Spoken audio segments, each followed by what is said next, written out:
আসসালামু আলাইকুম বন্ধুরা, আজকে সোনারগাঁও ইউনিভার্সিটির ম্যাচ ছিল। আর ম্যাচের আগে সবাই মিলে ওয়ার্ম আপ করতেছে। আজকে আমাদের দলে রয়েছে জাতীয় দলের একসময় প্লেয়ার আলামিন হোসাইন, এরপরে রয়েছে মকিদুল মুগ্ধ, এরপরে জাতীয় দলের রনি তালুকদার, মাহিদুল ইসলাম অঙ্কন, অনূর্ধ্ব 19 এশিয়া কাপ জয়ী মাহফুজুল রাব্বি সহ আরো অনেকেই রয়েছে। সো তারা সকলেই ওয়ার্ম আপ করতেছে, আর আমিও তাদের পাশেই বসে ওরা যা করতেছে আমিও তাই করতেছিলাম। আসলে খুব এনজয় করতেছিলাম যে ন্যাশনাল প্লেয়ারদের সাথে একই পাশাপাশি বসে রয়েছি।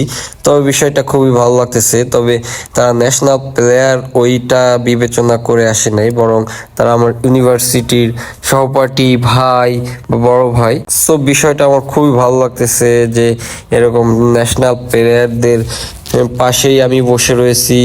সো আমি খুবই এক্সাইটেড, এক কথায় আমার অসাধারণ লাগতেছে।